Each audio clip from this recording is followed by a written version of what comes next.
Dimension क्या चीज है? तो डायमेंशन को डिफाइन किया गया है, डायमेंशन होता है the power raised to the fundamental quantity so as to obtain its SI unit. किसी भी क्वांटिटी का एसआई यूनिट पाने के लिए, एसआई यूनिट निकालने के लिए फंडामेंटल क्वांटिटी कौन कौन सी है? लेंथ, मास, टाइम और भी है टेम्परेचर, करंट वगैरह। फिलहाल के लिए तीनों को कंसीडर करते हैं, लेंथ, मास, टाइम। तो मास है, लेंथ है, टाइम है, इनके ऊपर हमने कुछ ऐसे पावर लिख दिए। मान लो इसके ऊपर कुछ पावर लिखा 1, इसके ऊपर लिखा 2, इसके ऊपर एक आधा कुछ पावर लिखा 1। हमने क्या कहा? The powers raised to the fundamental quantity so as to obtain its SI unit. किसी भी क्वांटिटी का एसआई यूनिट निकालने के लिए किसी भी फंडामेंटल क्वांटिटीज को जो पावर दिए जाते हैं उन्हीं को हम क्या कहते हैं? डायमेंशन। इतनी बात समझ में आई? उसको बोलते हैं डायमेंशन। अब डायमेंशन एनालिसिस में शायद 1-2 वीडियो बन जाए, क्योंकि बड़ा टॉपिक है, लंबा लेंथी टॉपिक है। देखो बहुत शॉर्ट में समझाते हैं। मान लो आपके पास क्वांटिटी है लेंथ, क्या है? लेंथ। तो इसके डायमेंशन कैसे लिखे जाएं? डायमेंशन क्वांटिटियों के लिखते हैं हम मास, लेंथ और टाइम में, कैपिटल में MLT, मास, लेंथ और टाइम में। उनको लिखा जाता है स्क्वायर ब्रैकेट में और उनके ऊपर पावर चढ़ाए जाते हैं। पावर कैसे चढ़ाना है? जैसे कि फॉर एग्जांपल लेंथ है, लेंथ जो है, क्या लेंथ कोई मास है? नहीं है। लेंथ कोई टाइम है? क्या लेंथ? लेंथ है। लेंथ की क्वांटिटी क्या रिप्रेजेंट कर रही है? इन तीनों में से लेंथ को रिप्रेजेंट कर रही है, इसलिए लेंथ का पावर हमने लिखा 1। क्या इसमें कोई मास है? नहीं है, इसलिए लिखा 0। क्या टाइम है? नहीं है, इसलिए लिखा 0। तो लेंथ का डायमेंशन लिखा जाता है L⁻1, या इन शॉर्ट उसी को लिख सकते हैं केवल L। केवल L लिखने का मतलब क्या है? L का पावर 1 है, बाकी M और T लिखा नहीं, इसका मतलब मास और टाइम के पावर क्या है? 0। क्या बात समझ में आई? अच्छा, जैसे दूसरी क्वांटिटी है मास, तो डायमेंशन ऑलवेज किस में लिखे जा रहे हैं? M, L और T में। लेंथ, मास, टाइम जिसको अपन बोलते हैं ना, वैसे MLT, मास, लेंथ और टाइम। अब बोलो क्या मास में मास, लेंथ और टाइम के लिए टाइम है? 0। लेंथ है? 0। क्या मास मास ही है, इसलिए उसके ऊपर लिखा 1। ठीक है, तो मास के डायमेंशन लिखते वक्त हम उसको लिखते हैं M⁻1। अच्छा, टाइम के लिए डायमेंशन क्या होगा फिर? T⁻1, या उसी को क्या लिख सकते हो आप? MLT में टाइम के ऊपर 1, लेंथ और मास के ऊपर 0। ठीक है, बात समझ में आई? अच्छा, ये हो गया लेंथ, मास और टाइम। इसके अलावा लेंथ, मास और टाइम के अलावा यहां से शुरू हुई अपनी अब क्वांटिटियां, जिसके डायमेंशन हमें सीखने हैं। लेंथ के लिए क्या लिखेंगे? L के ऊपर 1, मास के लिए M के ऊपर 1, टाइम के लिए T के ऊपर 1। अब बातों को समझो। फिजिक्स में कई बार आप एक शब्द सुनोगे डिस्प्लेसमेंट। क्या शब्द सुनोगे? डिस्प्लेसमेंट। डिस्प्लेसमेंट नाम की एक क्वांटिटी होती है, फिजिकल क्वांटिटी, और डिस्प्लेसमेंट का मतलब होता है शॉर्टेस्ट डिस्टेंस, या उसी को आप बोलते हो डिस्टेंस कवर्ड। आपको सवाल पूछा गया कि डिस्प्लेसमेंट के डायमेंशन क्या होंगे? क्या सवाल पूछा गया? डिस्प्लेसमेंट के डायमेंशन क्या होंगे? तो डिस्प्लेसमेंट क्या है? ये किस्म का डिस्टेंस है। अब ध्यान दो, डिस्प्लेसमेंट हमें लिखना है, डायमेंशंस लिखने हैं। डायमेंशन लिखे जा रहे हैं मास, लेंथ और टाइम में। डिस्प्लेसमेंट ये एक किस्म का क्या है? डिस्टेंस। अब मुझको बताओ क्या डिस्टेंस का मतलब कोई अंतर है? डिस्टेंस का मतलब क्या है? कोई अंतर है? जो डिस्टेंस है क्या ये किसी प्रकार की लेंथ ही है? कोई अंतर का मतलब क्या है? एक किस्म का वो लेंथ ही है। डिस्टेंस का मतलब क्या है? लेंथ है। यानी डिस्प्लेसमेंट का आखिरकार मतलब क्या हो रहा है? लेंथ। डिस्प्लेसमेंट यानी डिस्टेंस है और डिस्टेंस का मतलब क्या है? आखिरकार वो लेंथ है। डिस्प्लेसमेंट एक किस्म की लेंथ है। क्या वो मास है? इसलिए 0। क्या लेंथ है? इसलिए 1। क्या टाइम है? नहीं है, इसलिए 0। डिस्प्लेसमेंट में मास है? नहीं है। टाइम है? नहीं है। डिस्प्लेसमेंट क्या है? एक किस्म का लेंथ है, इसलिए L/1। ये हो गए डिस्प्लेसमेंट के डायमेंशन। अच्छा, आपने डिस्प्लेसमेंट के साथ कभी और एक क्वांटिटी सुनी हुई होगी, उसको अपन बोलते हैं एरिया। क्या बोलते हैं? एरिया। आपको पूछा एरिया के डायमेंशन क्या होंगे? एरिया के डायमेंशन निकालने, डायमेंशन किस में लिखे जा रहे हैं?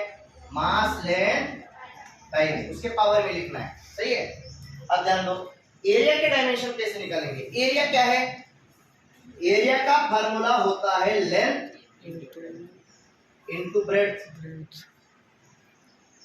लेंथ का मतलब मराठी में लांबी और ब्रेड्थ का मतलब बुंदी। हाँ, धूप के दिन है, शादियां होती हैं, शादियों में मिलती है बूंदी, उसको नुक्ती भी कहते हैं शायद, है कि नहीं? बूंदी। तो इसका मतलब बूंदी नहीं है, इसका मतलब है बूंदी। Length into breadth. ध्यान दो, ये जो हॉल है अपना इस प्रकार का है। क्या इसको मैं कहूं उसकी लेंथ, इसको मैं कहूं उसकी ब्रेड? अगर मान लो मैं ये लेंथ फीट में गिनूं, कितनी फीट है ना? कितना फीट है, कितना फुट का ये हॉल, तो क्या ब्रेड्थ भी जो है फुट में गिनूंगा? यानी दोनों भी length as well as breadth दोनों भी एक किस्म की क्या है? लेंथ ही है। लेंथ और ब्रेड्थ क्या है? लेंथ ही है। यानी मैं ब्रेड्थ को भी क्या लिख सकता हूं? यह है लेंथ इनटू लेंथ। ब्रेड्थ भी क्या है? एक किस्म की लेंथ। अब एरिया में, जिसको हम एरिया कह रहे हैं, एरिया में क्या कहीं पे आपको उसके फार्मूला में मास दिखाई दे रहा है? मास नहीं, तो मास के ऊपर लिखा 0। क्या एरिया के फार्मूला में कहीं पे भी आपको टाइम दिखाई दे रहा है? नहीं, तो टाइम के ऊपर लिख दिया 0। क्या एरिया के फार्मूला में लेंथ दिखाई दे रहा है? दिख रहा है। कितनी बार? 2 बार, इसलिए लेंथ के ऊपर लिखा 2। बात समझ में आई? एरिया के डायमेंशन कैसे है? एरिया के डायमेंशन को पढ़ा कैसे जाता है? डायमेंशन को ऐसे पढ़ते हैं, m0 L2 T0। कैसे पढ़ते हैं? m0 L2 T0। तो हमें एरिया के डायमेंशंस मिले। एरिया के डायमेंशन है m0 L2 T0। अच्छा, ये हो गया एरिया। आपने क्वांटिटी सुनी हुई होगी वेलोसिटी, सुना है? वेलोसिटी होता है rate of change of displacement. क्या होता है? Rate of change of displacement with respect to time. सुना हुआ है क्या? It is rate of change of displacement with respect to time. हमें पूछा गया वेलोसिटी के डायमेंशन क्या है? हमने कहा m l t के पावर में है। m l t का पावर कैसे निकालना है? अब देखो, वेलोसिटी का फार्मूला डिस्प्लेसमेंट अपॉन टाइम। बोलो, क्या डिस्प्लेसमेंट का मतलब होता है डिस्टेंस? यानी हो गया डिस्टेंस अपॉन टाइम। और डिस्टेंस आखिरकार कौन है? लेंथ है। डिस्टेंस एक प्रकार का क्या है? लेंथ। तो हो गया लेंथ अपॉन टाइम। तो बोलो, क्या वेलोसिटी में आपको कहीं पे भी मास दिखाई दे रहा है? मास दिख रहा है वेलोसिटी के फार्मूला में? नहीं, तो मास के ऊपर लिखा 0। बात समझ में आ रही है कैसे निकाल रहे हैं डायमेंशन? अच्छा, क्या लेंथ दिखाई दे रहा है? कितनी बार? एक बार, तो लेंथ के ऊपर लिखा एक। क्या टाइम दिखाई दे रहा है? कितनी बार? एक बार। लेकिन कहाँ पे? बटा में, नीचे। कहाँ पे? बटा में, नीचे है।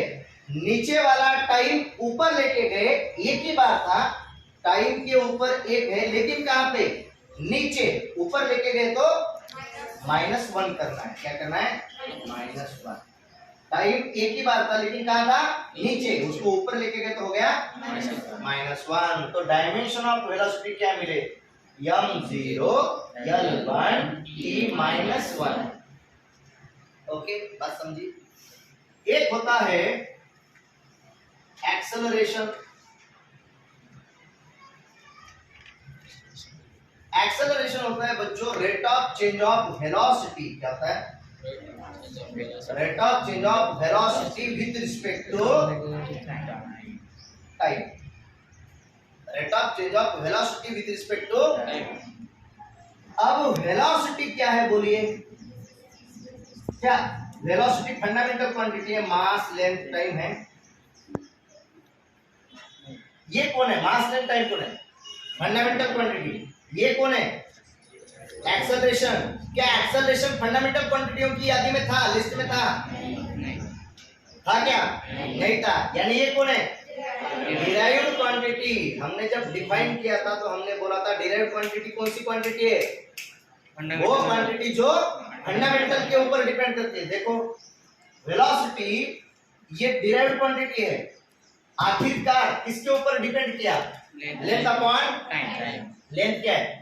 फंडामेंटल। टाइम क्या है? फंडामेंटल। यानी वेलोसिटी किसके ऊपर डिपेंड करता है? फंडामेंटल क्वांटिटी के ऊपर, लेंथ और टाइम के ऊपर। अब बात कर रहे हैं एक्सेलरेशन की। एक्सेलरेशन कौन है? Derived quantity. एक्सेलरेशन कौन है? Derived quantity. आखिरकार किसके ऊपर डिपेंड करना चाहिए? Fundamental quantity. फंडामेंटल कौन होता है? लेंथ, मास, टाइम। जो भी अपने पूरे फंडामेंटल होंगे उसमें से किसी ना किसी के ऊपर डिपेंड करेगा। ध्यान दो, हमने कहा वेलोसिटी क्या है? वेलोसिटी है displacement upon time. Displacement time मतलब क्या? Distance upon time. और डिस्टेंस अपॉन टाइम का मतलब क्या? Length upon time. तो वेलोसिटी को मैं क्या लिख सकता हूँ? लिख सकता हूँ लेंथ अपॉन टाइम। और उसके बटा में कौन है? और time. This is equal to, ये हो गया लेंथ अपॉन टाइम, जो बटा में है वो इसके गुना में आ जाएगा, नीचे वाले टाइम के। टाइम इंटू टाइम हो जाएगा, और टाइम इंटू टाइम हो गया टाइम का स्क्वायर। अब बोलो क्या एक्सेलरेशन में कहीं पे मास दिखाई दे रहा है आपको? इसमें नहीं, यानी मास के ऊपर 0। क्या लेंथ दिखाई दे रहा है? कितनी बार? एक बार। तो लेंथ के ऊपर लिखा 1। क्या टाइम दिखाई दे रहा है? कितनी बार? 2 बार। टाइम के ऊपर कितने हैं? 2। लेकिन कहाँ? नीचे। ऊपर लिखे तो -2। तो टाइम के ऊपर है -2। तो डायमेंशन ऑफ एक्सेलरेशन क्या हुए? m0 l1 t-2। अब इसको लिखने के लिए कौन सी क्वांटिटी बोलो? वॉल्यूम। वॉल्यूम का फार्मूला किसी को पता है? आपको पूछा वॉल्यूम के डायमेंशन क्या होंगे? आपको पूछा वॉल्यूम के डायमेंशन क्या होंगे? बोलो, क्या वॉल्यूम जानते हो?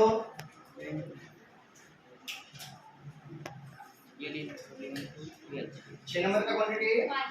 5 नंबर। अच्छा, ध्यान दो। वॉल्यूम होता है length into breadth into height. मान लो कोई चीज है जिसका अपन वॉल्यूम फाइंड कर रहे हैं, लेंथ ब्रेड्थ इंटू हाइट।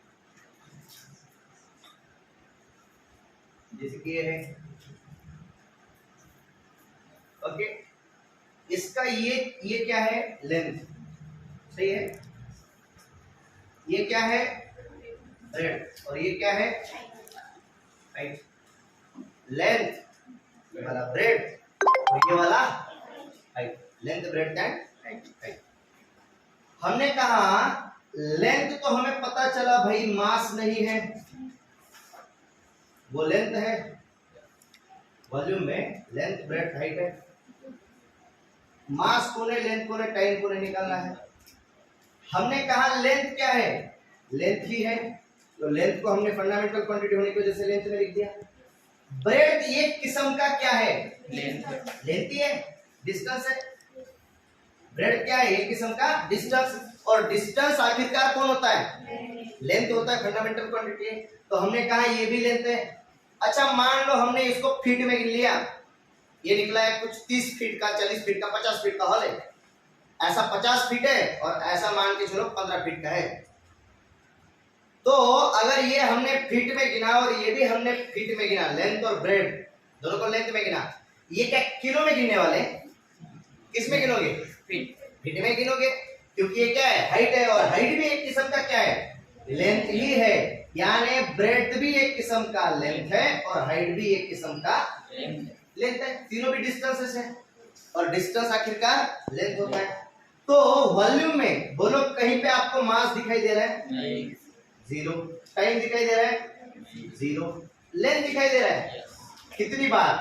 1 2 3। तो एल के ऊपर लिख दिया। तो वॉल्यूम के डायमेंशंस हुए m0 l3 t0। अच्छा नंबर 6, आपने पढ़ा होगा फोर्स। फोर्स होते हैं दो किस्म के, एक फोर्स होता है मा, एक फोर्स होता है पा। फोर्स कितने प्रकार के? F इज इक्वल टू एक होता है मा और F इज इक्वल टू एक होता है पा। मा छोटी होती है, पा बड़ी होती है। बड़ी का मतलब क्या है? ये फोर्स जो होगा ये होगा कैपिटल P कैपिटल ए। बड़ा का मतलब क्या है? Capital P capital A. छोटा फोर्स का मतलब क्या है? स्मॉल एम स्मॉल ए। देखो इसमें भी है लेकिन ये कैपिटल है, इसमें भी है लेकिन ये स्मॉल है। कैपिटल ए रिप्रेजेंट करता है एरिया को। किस चीज को? एरिया को। और P का मतलब होता है प्रेशर। P का मतलब क्या होता है? प्रेशर। यहाँ पे M का मतलब है मास और A का मतलब है एक्सेलरेशन। A का मतलब क्या है? एक्सेलरेशन। इसलिए कहा फोर्स या तो होती है मा या होती है पा। अब मा और पा का मतलब क्या है आपको समझाते हैं, ध्यान दो। मान लो जैसे कि फॉर एग्जांपल मान लो ये कोई बोतल है, बोतल तो आपको दिखाई दे रही, बोतल ये ठीक है, ये बोतल है। इस बोतल के ऊपर हमने फोर्स लगाया, फोर्स दिखाई दे रहा है? हमने फोर्स लगाया, हमने जैसे ही इसके ऊपर फोर्स लगाया वैसे ही क्या हुआ? बोतल एक जगह से उड़ के दूसरी जगह पे कहीं पे जाके डिस्प्लेस हो गई। यानी जैसे ही हमने क्या लगाया? फोर्स लगाया। जैसे ही हमने फोर्स लगाया मोशन पैदा हुआ। क्या पैदा हुआ? मोशन पैदा हुआ। जब फोर्स लगाओ और मोशन पैदा हो, क्या लगाओ? फोर्स लगाओ और मोशन पैदा हो, ऐसे वाले फोर्स को हम बोलेंगे मा। जब फोर्स लगाओ और क्या पैदा हो? मोशन पैदा हो, तो ऐसे फोर्स को क्या कहोगे? मा। फोर्स लगाओ लेकिन कोई मोशन ना हो, ऐसे फोर्स को क्या बोलोगे? पा। जैसे कि फॉर एग्जांपल मान लो अब बोतल के ऊपर हमने जो फोर्स लगाया था, बताओ बोतल बहुत थोड़ा फोर्स लगा रहे हैं, बहुत हल्का सा फोर्स है, ये फील कर पा रहे हो? बहुत हल्का सा फोर्स लगाया, बोतल में क्या पैदा हुआ? मोशन पैदा हुआ। अब उससे ज्यादा का फोर्स, ध्यान दो, सनी देओल का हाथ अगर होता था तो शायद ये टूट जाता। साउथ फिल्म इंडस्ट्री में होता है ना, हीरो एक घूसा मारता है और दीवार में, हाँ पूरा दीवार फट जाती है, फूट जाती है, जिधर उधर हो जाती है, ऐसा। तो अपन साउथ की फिल्मों जैसा फोर्स में लगाए, थोड़ा फोर्स लगाएंगे। लेकिन बोतल पे मैंने जितना फोर्स लगाया उससे मैंने शायद, फील हो रहा है, उससे ज्यादा का फोर्स लगा रहा हूं। बोतल पे जितना लगाया उससे ज्यादा का फोर्स लगाया लेकिन मोशन नहीं हुआ। कि दीवार हिली? हुआ कुछ मोशन? फोर्स लगाया लेकिन मोशन पैदा नहीं हुआ। जब फोर्स लगाओगे लेकिन मोशन पैदा नहीं होगा तो फोर्स को क्या कहोगे? पा। फोर्स लगाओगे और मोशन पैदा होगा तो क्या कहोगे? फिलहाल हम यहाँ पे फोर्स की बात करते हैं, मा वाली। ओके, तो हमने कहा फोर्स इज इक्वल टू होती है मा। मा का मतलब मास इनटू एक्सेलरेशन। हमने पूछा फोर्स के डायमेंशन क्या है, बोलो बच्चों। आपने कहा mlt के पावर में लिखना पड़ेगा। mlt के पावर में लिखने के लिए बोलो क्या मास है कितनी बार, एक बार। और हमने मास के ऊपर लिखा एक। मास का कार्यक्रम खत्म हुआ, अब बच गया एक्सेलरेशन। क्या एक्सेलरेशन मास लेंथ या टाइम फंडामेंटल है? नहीं है, डिराइव्ड क्वांटिटी है, तो उसको फंडामेंटल में लाना पड़ेगा। तो हमने कहा एक्सेलरेशन का फार्मूला क्या होता है, वेलोसिटी अपॉन टाइम। और वेलोसिटी खुद ही क्या है, डिस्प्लेसमेंट अपॉन टाइम। यानी ये है डिस्प्लेसमेंट का मतलब डिस्टेंस अपॉन टाइम। तो इसका वेलोसिटी का डिस्टेंस अपॉन टाइम और नीचे बचा हुआ टाइम इनटू टाइम हो गया। अब डिस्टेंस बोलो क्या होता है, एक किस्म का लेंथ होता है। यानी फोर्स आखिरकार में क्या है, फोर्स होता है मास इनटू, फोर्स होता है मास इनटू डिस्प्लेसमेंट का मतलब length, mass into length upon time का स्क्वायर। देखो किसमें आ रहा है, आखिरकार जब लिखोगे तो लिखोगे mass into length upon time into time, time का स्क्वायर। समझ में आ रहा है? किसमें आ गया फोर्स, लेंथ मास टाइम में। यानी कोई भी डिराइव्ड क्वांटिटी को गिनने के लिए आपको उसे किसमें कन्वर्ट करना पड़ता है, फंडामेंटल क्वांटिटी में। फंडामेंटल यानी कौन, लेंथ मास टाइम। फिर चाहे टेम्परेचर, करंट, ल्यूमिनेस इंटेंसिटी जो भी होंगे और भी। समझ में आ रही चीज? अब ध्यान दो, हमने कहा फोर्स क्या इसमें मास है कितनी बार, एक बार हमने लिख दिया। क्या इसमें लेंथ है कितनी बार, एक बार लिख दिया। क्या टाइम है कितनी बार, लेकिन कहां पे, नीचे। ऊपर लिखेंगे तो -2, तो टाइम ऊपर आ गया, हो गया -2। फोर्स के डायमेंशन होते हैं बच्चों m1 l1 t-2। फोर्स के डायमेंशन होते हैं बच्चों m1 l1 t-2। ये आपको याद ही होना चाहिए। कोई भी बच्चा जो नीट जेईई की तैयारी करे उसको फोर्स के डायमेंशन पता ही होने चाहिए, m1 l1 t-2 रट्टा मार के रखो, ओके, याद ही होने चाहिए, कभी भी पूछे जाएंगे। बात समझ में 100%। अब ध्यान दो, एक चीज होती है वर्क। क्या होती है, वर्क। वर्क का मतलब होता है, कितना नंबर चल रहा है, नंबर 7। वर्क का मतलब होता है बच्चों फोर्स इनटू डिस्प्लेसमेंट।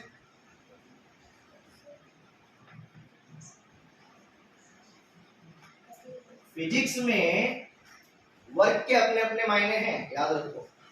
किसी भी चीज को हम वर्क हुआ ऐसा नहीं मानते, समझ रहे हो? किसी भी चीज को हम वर्क हुआ ऐसा नहीं मानते। जब हम फोर्स अप्लाई करें किसी चीज के ऊपर और उसमें डिस्प्लेसमेंट हो जाए, फोर्स अप्लाई करें और डिस्प्लेसमेंट हो जाए, तभी हम बोल सकते हैं कुछ काम हुआ। समझ रहे हो? कुछ काम हुआ। जैसे कि फॉर एग्जांपल मान लो मुझे कोई काम दिया गया, सिर के ऊपर कोई चीज पकड़ के रखने का। मान लो पानी का एक हंडा है, क्या बोलते हैं उसको, हंडे को, घड़ा, पानी का एक घड़ा है, और पानी का घड़ा भर के हमारे सिर पे किसी ने दे दिया और बोले ये लो घड़ा और रह जाओ खड़ा। अब हमें खड़ा रख दिया पानी का घड़ा लेके 24 घंटे के लिए, हम 24 घंटे मान लो खड़े, तो हमने काम किया, क्या फिजिक्स इसको काम मानेगा? घड़ा जब से हमारे सिर पे दिया और हम एक ही पोजीशन में खड़े, क्या फिजिक्स इसको वर्क मानता है? फिजिक्स इसको वर्क नहीं मानता।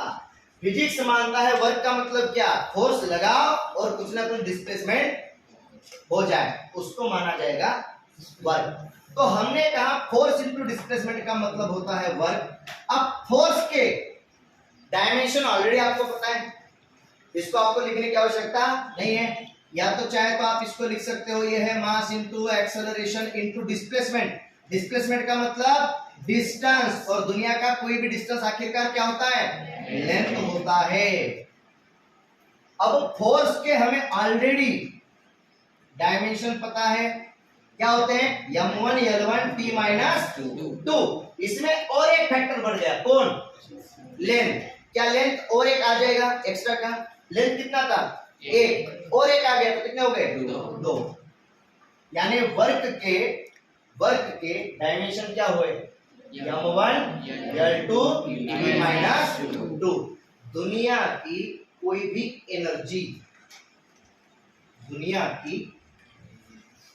भी एनर्जी, उसके डायमेंशन और वर्क के डायमेंशन होते हैं सेम। दुनिया की कोई भी एनर्जी का मतलब क्या है, चाहे पोटेंशियल हो, चाहे काइनेटिक हो, चाहे कोई भी एनर्जी हो, जो भी एनर्जी का आपको डायमेंशन पूछा जाएगा, एनर्जी के डायमेंशन और वर्क के डायमेंशन क्या होते हैं, सेम होते हैं। क्या होते हैं, सेम। तो एनर्जी के डायमेंशन भी क्या हो जाएंगे, m1 l2 t माइनस 2। उतार लो।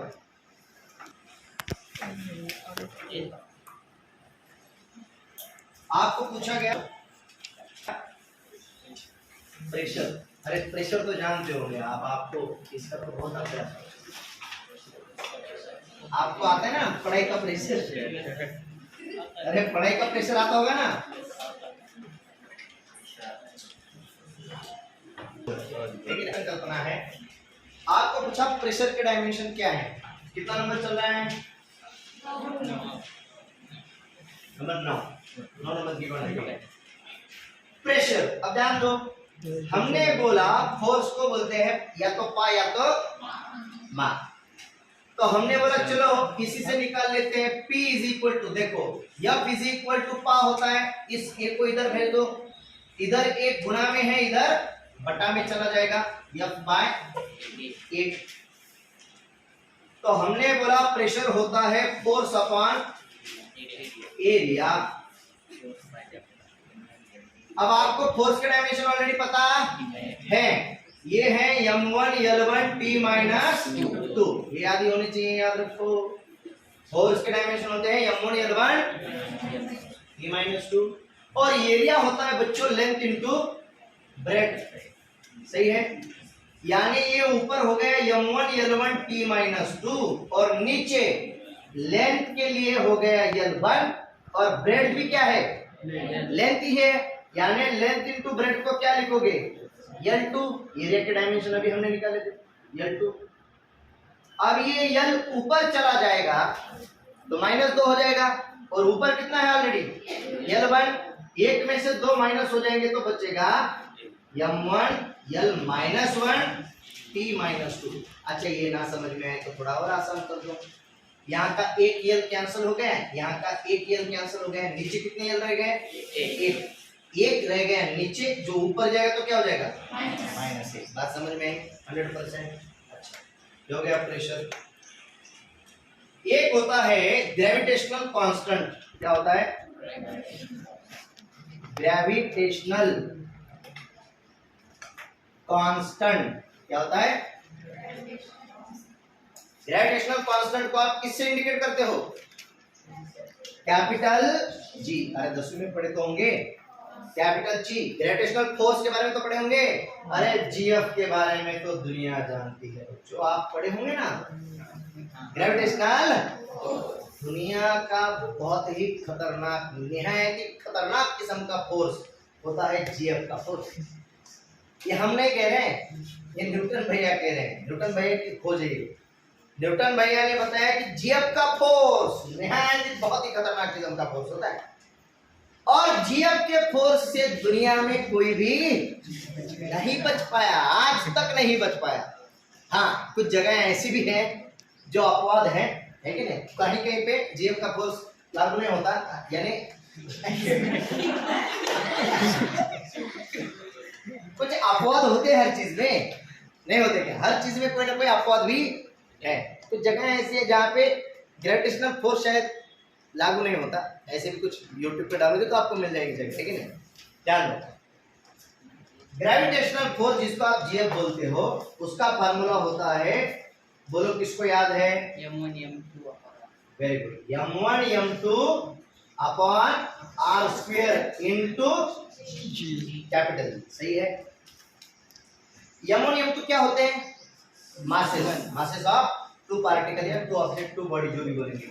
और r क्या है, डिस्टेंस। तो आपको g के डायमेंशन निकालने हैं। आपने कहा g का फार्मूला क्या होगा, g का फार्मूला होगा g is equal to f r square upon, देखो एफ, ये आर को इधर भेज दिए तो ये बटा में इधर गुना में चला गया, एफ आर स्क्वायर, और ये जी के गुना में है दोनों, इधर बटा में चले जाएंगे, अपॉन यमोनियम टू। यमोनियम टू कौन है? मासेस, तो हमने लिखा मास इनटू मास। सही है। अब आर कौन है बोलो? आर है एफ इंटू, आर का मतलब क्या है? डिस्टेंस। डिस्टेंस एक किस्म की लेंथ होती है, यानी ये क्या है? लेंथ का स्क्वायर, अपॉन ये क्या है? मास का स्क्वायर। ठीक, खत्म मामला। कैपिटल जी के डायमेंशन क्या होंगे बोलो? फोर्स के dimension m1 L1 T minus 2। Length के लिए क्या लिखोगे? L2, और मास के लिए क्या लिखोगे? m2। m2 कहां पे? नीचे। ऊपर m है क्या? है। कितना है? एक है। ऊपर का एक m, नीचे का एक m कैंसल। नीचे कितने m रह गए? एक m। ऊपर जाएंगे तो क्या हो जाएगा? माइनस। तो कैपिटल जी के डायमेंशन हो गए m के ऊपर -1, l के ऊपर यहाँ पे है 1 और यहाँ पे है 2, तो l के ऊपर हो गए 3 और टाइम के ऊपर -2। These are the dimensions of capital G, जिसको बोलते हैं ग्रेविटेशनल कांस्टेंट। अब भी नीट 2000, ये कौन सा साल चल रहा है अभी? 22, यानी कि शायद 20 में पूछा गया था। कैपिटल जी को आधार बना के डायमेंशन का ही सवाल पूछा गया था 2020 की नीट में। 2020 की नीट में, और शायद उसके साथ जी डिवाइडेड बाय ई, एनर्जी वगैरह ऐसा कुछ था। इसको आधार बना के कुछ सवाल पूछा गया था कि इसके डायमेंशंस क्या होंगे। ओके, वहां पे फंडामेंटल क्वांटिटीज को कुछ चेंज करके बोला गया था कि इनको अगर फंडामेंटल माना जाए तो इसके डायमेंशन क्या होंगे। बहुत निहायत ही आसान सवाल था, बहुत ही आसान सवाल था, और कोई भी जनरल बच्चा जिसने इतना भी डायमेंशन पढ़ लिया होगा वो आसानी से उसको छुड़ा सकता था। समझ रहे हो? ओके, एंगल कितना नंबर चल रहा है? 11। एंगल बोलो, एंगल का फार्मूला क्या होता है? एंगल का फार्मूला होता है arc upon radius. Arc upon radius.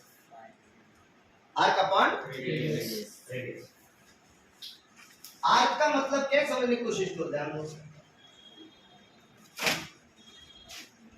मान लो हम कोई सर्कल बनाए, सर्कल, और सर्कल के अंदर पार्टिकल इस पॉइंट से लेके इस पॉइंट तक मान लो चला, ए से लेके बी तक, तो उसने जो डिस्टेंस कवर किया ए से लेके बी तक, इस सर्कमफरेंस के ऊपर वाला, इसको बोलते हैं आर्क। क्या आर्क एक किस्म की लेंथ है? दिख रही है? आर्क क्या है? एक किस्म की लेंथ है। आर्क क्या है? एक किस्म की लेंथ है। यहां से यहां तक जो डिस्टेंस तय किया गया, आर्क ये लेंथ है। और रेडियस का मतलब हो यहां से यहां तक का डिस्टेंस। क्या रेडियस भी एक प्रकार की लेंथ ही है? यानी एंगल को आप बोल सकते हो, कोई भी एंगल, वो हुआ angle is equal to arc का मतलब लेंथ अपॉन लेंथ। लेंथ हो गया कैंसल, तो इसके डायमेंशन क्या आए? यम के ऊपर, यल के ऊपर और टी के ऊपर भी ना तो मास है, ना तो लेंथ है, ना तो टाइम है। ऐसी क्वांटिटी को बोला जाता है डायमेंशन लेस क्वांटिटी। एंगल में कितने प्रकार थे? कॉम्प्लीमेंट्री क्वांटिटीज याद है? 2 क्वांटिटियां थी। एक था, अरे सप्लीमेंट्री कॉम्प्लीमेंट्री क्वांटिटीज में कितने थे? 2 क्वांटिटियां थी। क्वांटिटियां कौन सी थी? Plane angle and solid angle. तो ये जो एंगल है इसका मतलब होता है प्लेन एंगल। जो आप सर्कल के अंदर मारते हो ना, वो वाला एंगल कौन सा होता है? Plane angle. ये कौन सा एंगल होता है? Plane angle. मान लो स्फीयर है, स्फीयर समझते हो? तरबूज है, तरबूज। आपने तरबूज के अंदर खस कंग चाकू घुसला, ये चाकू है, वस्त्र जैसा दिख रहा है, दाढ़ी करने का होता है वैसा दिखाई दे रहा है, वैसा दिखाई दे रहा है, लेकिन चाकू में मान लो ऐसा, ये ऐसा छुरा है।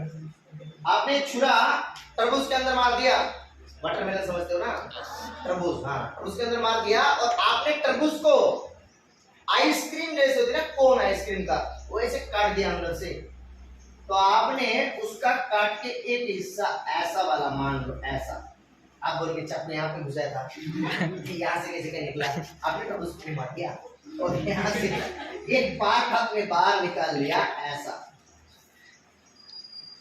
समझ रहे हो, इतना हिस्सा आपने बाहर निकाल लिया, समझ रहे हो? ओके, ये जो आपने बाहर निकाला ना, ये बाहर निकालने के बाद यहाँ पे भी तो एक एंगल बन रहा है, लेकिन ये एंगल कैसा है, ऐसा ऐसा सब तरफ से भरा हुआ है, समझ रहे हो, पूरा पूरा गोल है, उसमें एरिया भी कवर हो रहा है, ऐसे एंगल को बोलते हैं सॉलिड एंगल। ये जो है सर्कल, इसके बीच वाला कौन सा है, प्लेन एंगल, और इसके बीच वाला सॉलिड एंगल।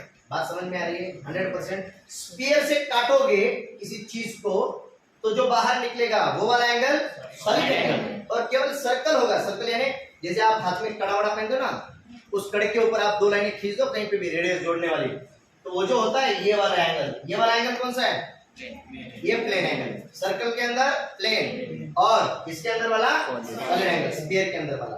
अब ध्यान दो, दोनों में भी, दोनों के पास भी अपने अपने एसआई यूनिट हैं। जो प्लेन एंगल होता है, प्लेन एंगल का एसआई यूनिट क्या है, रेडियन, जिसको अपन रेड भी बोलते हैं शॉर्टकट में, सिंबल में, और सॉलिड एंगल स्टेरेडियन, उसको बोलते हैं एसआई। दोनों के पास भी एसआई यूनिट है, लेकिन दोनों के पास भी डायमेंशन नहीं है। दोनों भी कैसे हैं, डायमेंशनलेस क्वांटिटी। इसके डायमेंशन अगर पूछे जाए तो आप क्या लिखोगे, m0 m0 m0 इसके पास किसी भी प्रकार का डायमेंशन नहीं है, ये डायमेंशनलेस क्वांटिटी है, लेकिन इसके पास एसआई यूनिट है। क्या ऐसी कोई क्वांटिटी है जिसके पास ना डायमेंशन है ना एसआई यूनिट है? क्या ऐसी कोई क्वांटिटी है जिसके पास डायमेंशन तो है, जिसके पास डायमेंशन तो है लेकिन उसके पास एसआई यूनिट ही नहीं है? डायमेंशन है लेकिन एसआई यूनिट नहीं है,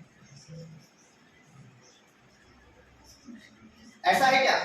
ऐसा कोई क्वांटिटी दुनिया में, ऐसी कोई क्वांटिटी नहीं है जिसके पास डायमेंशन है लेकिन एसआई यूनिट नहीं है।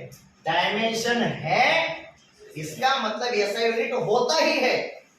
डायमेंशन अगर है तो एसआई यूनिट होना ही चाहिए। जरूरी नहीं है कि एसआई यूनिट है तो डायमेंशन होगा ही होगा, जरूरी नहीं है।